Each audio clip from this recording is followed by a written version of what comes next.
Hi, today I have a message called the sameness of your being. So starting with when you're trying to say what's right and wrong with a person, you're talking nonsense. While this statement is not compatible with ego's false love for one and not another, it is entirely compatible with actual love. So every day I have the opportunity, and everyone has the opportunity, to flow with actual love. And the good thing about actual love is that it's already here. It's already in place and it's never going anywhere. I can ignore it for as long as I want to. Well, it's inevitable that I stop ignoring it, but it's also up to me how quickly I stop ignoring it. And where I would be ignoring actual love, I would be raising its substitute into prominence and believing in that. So if I believe in love for one and not another, that's the substitute I'm raising into prominence. And when we think about why we love people, it's very often that they're satisfying us in some way. They're meeting our requirements for them. And then there's this whole other people we have pretty much no requirements for, except if we should encounter them, we maybe have requirements about civility or about staying out of my way or something. We have requirements. What's the required amount of friendliness? Or are you required not to acknowledge me? Or, if you look at all the people, we seem to have requirements for them. And when we get upset is when those requirements have been violated in some way. But if there are no true requirements, and we understand that everyone is love and connected by love, there really is no space between anyone, then all the statements for and against particular people seem to dissolve. But that doesn't mean anyone loses anything. If somebody seems to have regarded me because of a positive quality about me, that doesn't mean I lose anything if actual love is allowed to become prominent. It just means that no one sees any threat in me or any special advantage that they could gain from me. So no one would pursue me as a separate thing, as an idol, right? Seeing love as it is, we just welcome it and we extend it and we flow with it and we appreciate it. And we appreciate it everywhere, not just in this spot and that spot and not the other spots, which could be annoying or dangerous, right? All the spots, with no exceptions, are where love is and where love dwells. And where the mind is fighting against that, that's what time is for, to just sit down, have a cup of tea, and look at the thoughts, and very gently set them down, and very gently refocus toward what is real, toward actual love. And what I'm focusing on today is from A Course in Miracles: if I defend myself, I am attacked. If I defend this separate self of mine, and wherever I don't feel good is where I am doing that, and I'm defending your separate self too. If I'm criticizing you, I'm defending your separate self. Isn't that funny? I'm just insisting that your self is separate from mine. And if I love you like I've never loved anyone before, I'm defending your separate self. But when I recognize your self is mine and the self of all others, then everything ego has to say about all of these separate selves starts to become incomprehensible. There's a way through and out of this, because how do you go from believing so strongly in all the separate selves to that belief dissolving? How how? How do we get out of this? We don't know. We're led, and we trust what leads us. Love, which is consequently what we are. Love. We begin to sink into, see, trust, become aware of what we are. And when we hit a big bump in the road, it's like we're finally willing to notice where we have been denying what all of us are, and to face it, to sit with it. That doesn't feel good. Okay? Where I have been holding up a big defense in support of viewing and trying to take from separate selves, or trying to push away separate selves, where I've been holding a big defense in place, and then I finally stop for a second or a minute to look at that defense, it feels extremely awful. But knowing that feeling is a very loud call to look at thinking, then that's what I do. Not immediately in my experience yet, when it seems to be a very big feeling. Last night I was acting like a young child and so grumpy, and it had been quite a while since I remembered just like embodying grumpy. And I was even explaining to my family members, like, I'm grumpy for no reason, sorry. And then I would laugh, and then I know it's going to pass, but I'm grumpy for no reason. And I couldn't seem to find that spot where clearly you need to look at the thought, because it was a really old defense that I've been holding on to for a long time, regarding like organizing my day and being in charge of the things I still think I'm in charge of.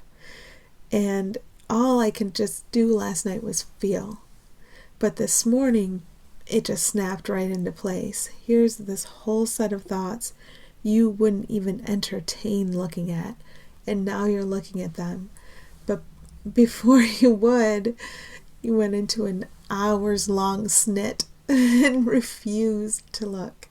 So that's my experience of it. It's not because of anyone in my life doing anything wrong, or any situation being wrong. It's like I was on the cusp of finally looking at the thinking, which I did, but I just couldn't seem to get there until I wallowed in just misery for hours. And it's okay. And to be able to laugh in the middle of it and kind of suspect that's going on, even while lacking the ability. I don't know how I lack the ability to look at my thinking sometimes and not others, right? But I just couldn't find it. But this morning I can. And that's all right. And if others around us are going into hours or days or centuries long snits, we've all been in a snit for time, all of time. And we're all coming out of it. So we can all afford to be very patient and very gentle with everyone and with ourselves. Because I don't know about you, but I'm pretty silly about this. And yes, that's a judgment. But our non-physical friends are so patient and gentle with us. They've waited for all of time. So we can be patient and gentle with ourselves and with everyone. We can give everybody a lot of grace. So one of the defenses is to pick out other people, right? Instead of facing our thoughts, we'll pick out other people and occupy ourselves. We might say, what's especially right with this one? So if you look at a celebrity, a lot of people are looking at the celebrity and saying, there's something especially right with this one. And I'm going to focus on it, and that's going to give me happiness.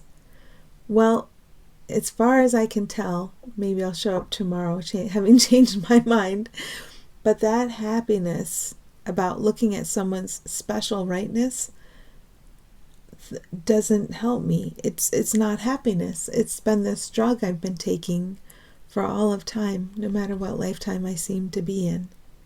And it wasn't happiness. And the simplicity of that is enough. Because when I see, oh, I was just occupying myself. And when I believe something's especially wrong with a person, it's the same occupation. So in the absence of the occupation, what steps forward? It's like you're an occupied country. When the occupying force leaves your country, what steps forward? What comes into prominence? I feel like this is where we are right now. There's this spaciousness where something can make itself obvious to us. But if I'm occupying myself with finding your special rightness or your special wrongness, it's the same thing. I'm just occupying myself. So now's the time when I get a chance to just be with you in love, which is what you are and what I am, and what's behind the surface of everyone and everything, what connects everyone and everything. We still have to go through this filter of the things we seem to see and encounter in time and space. We can't deny that we believe we're seeing and encountering things and people in time and space. We have to work through that filter and allow Spirit to guide us through working with that filter. The part of you that isn't you is not seen as you by Spirit. Spirit recognizes your attachment to false you and false other without being convinced that the false is real. So Spirit's fully aware of the oneness. And would Spirit pick out a separate one and judge that one especially positively or especially negatively? No, because that's not how this works. That's the problem. Spirit just fills whatever space we leave for Spirit with help and true happiness. So now my job really seems to be garbage person. I need to leave that space for Spirit to occupy it, or to see Spirit was always there, and to notice Spirit, and to depend on Spirit and take my guidance from Spirit. And that's an everyday thing, we're still in time, we're still learning how to do it. It still seems to be incremental. And if I look over there and start judging and get distracted, well, then I do. But I'll eventually wake back up to what it is I'm supposed to be doing. The only thing to value in relationship is what is exactly the same about your being. No analysis of persons is necessary. It just struck me how offensive that could seem to be, how it flies in the face of everything we believe love is. We look for the special person, or we look toward the persons in our family, and we want them to be everything to us. And they are. All of them are, regardless of their appearance. But there are standards the ego has that say, you are fulfilling my needs as I have defined them, or you are not fulfilling my needs as I have defined them.